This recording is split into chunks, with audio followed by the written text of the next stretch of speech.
Begin this afternoon in Singapore, where the historic summit between North Korea's Kim Jong-un and U.S. President Donald Trump came to a close, but the summit is still a hot topic. And for more on that, we go straight live to our Ji-won, who has been covering that summit from the ground for us in Singapore.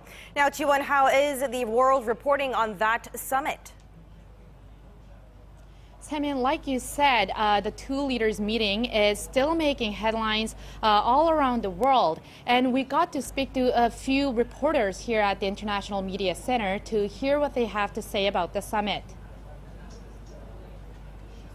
I think this is a great success for the two leaders, and also for the people in the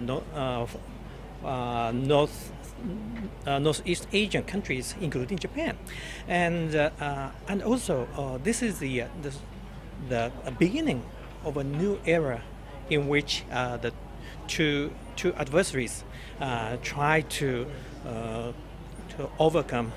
True, while it was light on details, I think this represents an overall positive in U.S.-North Korea relations which haven't existed before. But there was some skepticism about the summit's outcome. I'm afraid that many Japanese people are not so satisfied with the agreement. For example, there is no mention of abduction cases, and also they did not agree how to make denuclearization. Many people are very skeptical about this meeting and agreement.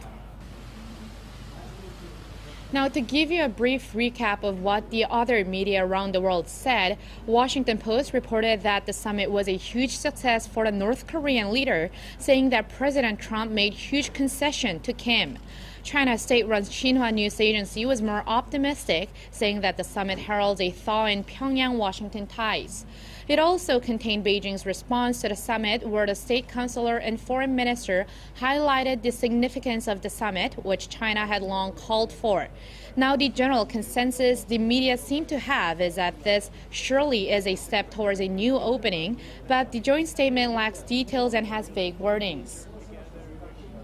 Some understandable feedback from the world, but Ji-won, both leaders have now left that city-state of Singapore, and we know that North Korean leader Kim Jong-un should have arrived in Pyongyang, but we have yet to receive any confirmation on Trump's touchdown in Washington. Yes, Semin. In fact, U.S. President Donald Trump, even before landing in his home country, tweeted about his summit with his North Korean counterpart this morning. Trump's tweet says that the world has taken a big step from potential nuclear catastrophe, no more rocket launches, nuclear testing, or research. And he also thanked Kim, saying their day together was historic. And as for the departure, Semin, North Korea's Kim Jong-un left Singapore at around 11:20 p.m. yesterday and is expected to have arrived in North Korea this morning.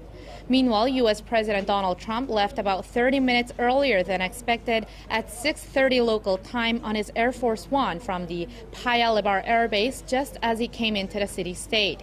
Now, on his plane, Trump talked with South Korean President Jae-in at around 8:20 to share the results of the joint statement with North Korea.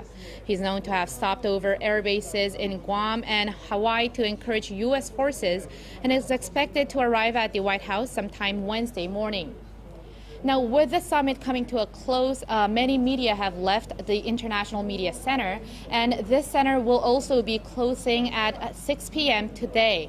Now, but until then, we will be here updating you on any latest news coming out on the summit.